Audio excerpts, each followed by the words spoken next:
매우 흥미진진했던 이몰라 트랙에서 열린 에밀리아 로마니아 그랑프리가 끝나고 많은 이야기거리들이 제공되었습니다. 맥스 베르스타펜의 압도적인 그랑프리 우승, 그동안 보기 힘들었던 해밀턴의 실수와 그 실수를 커버하는 능력으로 이뤄낸 2등, 그리고 맥라렌의 페이스와 랜도 노리스의 훌륭한 드라이빙 등등 이미 많은 볼거리로 근래에 없었던 가장 치열한 경쟁이 일어날 수 있는 시즌이라는 걸 증명했던 그랑프리였습니다. 하지만 가장 큰 이슈는 단연 랩 30일에 일어난 보타스와 러셀의 사고였습니다. 영상을 시작하기에 앞서 드리고 싶은 말은 두 드라이버 중 누가 더 많은 잘못을 했고 누가 더 큰 문제가 있었는지에 대해 알아보는 영상이 아니라 사고가 어떻게 일어났고 FIA는 어떤 결정을 내렸으며 두 드라이버들은 어떤 생각을 가지고 있나 알아보기 위해 만든 영상이니 댓글에서 잘잘못을 따지는 논쟁은 하지 말아주셨으면 합니다. 사고의 전말은 10등으로 달리던 러셀이 랩 30의 마지막 코너에서 보타스보다 좋은 라인과 페이스로 메인 스트레이트로 들어왔고 DRS를 이용해서 9등으로 달리고 있던 보타스와의 거리를 좁힌 후 많은 드라이버들이 퀄리파잉부터 고생했던 탐브렐로 시케인 앞에서 보타스와 접촉하며 큰 사고를 냈습니다. 러셀은 보타스보다 2바퀴 먼저 미디엄 슬릭 타이어로 교환했고 주말 내내 타이어의 온도 관리로 애를 먹었던 보타스보다 높은 그립 그리고 좋은 페이스를 스트레이트에서 낼 수 있었습니다. 보타스는 자신의 오른쪽으로 충분한 공간을 열어뒀지만 시케인으로 진입하는 과정에서 트랙이 좁아지는 구간이 있었고 트랙은 아직도 레이싱 라인 외의 부분이 젖은 상태였기에 여러가지 변수가 생성될 수 있었습니다. 더군다나 DRS로 열려진 리어윙 플랩으로 인해 러셀의 윌리엄스 FW43B는 다운포스가 낮아진 상태였습니다. 결국 러셀은 트랙 리밋 밖에 있는 젖은 잔디 부분을 밟으면서 스핀했고 스핀하는 과정에서 보타스와 부딪히며 둘 다 리타이어 되는 상황을 연출합니다. 사고 직후의 상황도 많은 논란을 자아냈는데요. 러셀은 바로 벨트를 풀고 나와 보타스에게 다가가 지금 너와 나 둘 다 죽이려고 하는 것이냐 라고 소리를 쳤고 보타스는 별다른 말 없이 손가락으로 러셀에게 의사소통을 합니다. FIA는 레이스 직후 두 드라이버들을 소환해 미팅을 가졌고 정식 공문을 통해 둘 다 페널티를 받을 정도의 잘못은 하지 않았고 레이싱 인시던트, 레이스 도중에 일어날 수 있는 크래시였다고 이 사건을 마무리합니다. 이 사건이 일어난 도중 두 드라이버는 전혀 이상한, 의심 가는 주행을 하지 않았다.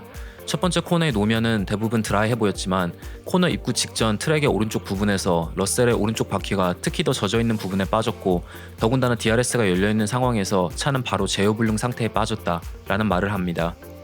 사고가 난 직후 두 드라이버들은 감정적인 코멘트를 남겼습니다. 정리하자면 러셀은 보타스가 갑자기 오른쪽으로 움직여서 자신도 피하기 위해 오른쪽으로 라인을 수정할 수밖에 없어서 사고가 났다는 입장이었고 보타스는 러셀이 더 조심했어야 한다는 말을 남깁니다.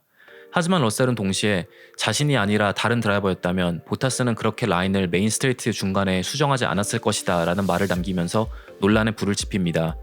저번에 올렸던 4월의 F1 루머 영상에서 다뤘던 러셀이 다음 시즌에 보타스의 메르세데스 시트를 차지할 수도 있다는 루머에 더욱더 힘을 실어주는 발언이 아니었나 생각해봅니다. 보타스는 러셀이 굉장히 말도 안 되는 루머를 양산한다고 반박을 합니다. 난 그 어떤 드라이버를 상대로라도 똑같이 내 포지션을 수비했을 것이다. 정당한 방어였고 내가 더 적극적으로 방어했어도 정당화시킬 수 있는 상황이었다. 우린 이미 레이스 도중 여러 번 같은 곳을 돌았기 때문에 사고가 난 지점이 아직 젖어 있다는 걸 알고 있어야 했다. 그럼에도 불구하고 러셀은 거기서 젖은 부분으로 진입했고 그건 그의 선택이었다. 그가 그런 선택을 했다고 내가 자리를 비켜서 트랙의 마른 부분을 내어줄 이유는 없다 라는 말을 남깁니다. 레이스가 마무리되고 시간이 조금 흐른 이후에 진행된 인터뷰에서 러셀은 보타스와 나중에 대화를 해서 이 상황을 마무리할 것이고 다음 주쯤에 전화를 해서 직접 대화를 할 생각이다. 서로의 관계가 이 크래시 하나로 나빠질 이유가 없다. 난 패독의 그 어떤 드라이버와도 나쁜 관계나 악의적인 감정을 가지고 싶지 않다. 단지 난 크래시 상황에서 보타스가 우리 둘 다 매우 위험한 상황으로 몰아넣었다고 생각했기에 감정적으로 반응했다. 크래시 직후 나의 행동에 대해선 유감이지만 그 상황에선 매우 감정적이었다 라는 말을 합니다. 그랑프리 직후 토토 울프는 인터뷰에서 논란을 더욱더 확산시키는 말을 합니다. 울프는 추월하려던 드라이버가 러셀이 아니었다면 보타스가 다르게 행동했을 것이다 라는 러셀의 발언에 bullshit이라는 말을 합니다. 울프는 러셀이 메르세데스의 주니어 드라이버 프로그램의 일원인 것을 인지하고 메르세데스의 차를 추월할 때 한 번 더 생각을 했었어야 한다는 말을 합니다. 이 세상에 절대 누군가의 과실이 100%이고 다른 사람의 과실이 0%인 일은 없다. 이 사고는 처음부터 일어나지 말았어야 했다. 보타스가 최악의 첫 30바퀴를 달렸고 평소대로라면 그 순위까지 내려가 있을 이유가 없었다. 그럼에도 불구하고 러셀은 그 구간에서 본인이 택한 방식대로 추월을 시도했으면 안 됐다. 아직 트랙의 노면이 완전히 마르지도 않은 상황이었는데 쓸데없이 많은 위험 부담을 안은 채로 시도했고 더군다나 그가 추월하려던 차는 메르세데스였다.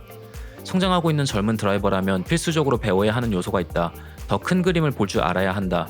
아직도 러셀은 배울 것이 많다. 그의 앞에 있는 차는 메르세데스였고 노면은 아직도 부분적으로 젖어 있으므로 추월하는 것에는 많은 변수와 위험이 따른다는 것을 인지해야 했다. 어차피 추월에 성공했어도 노면이 드라이로 바뀌면 그 순위를 지키는 건 매우 확률이 낮았다는 것을 알아야 한다.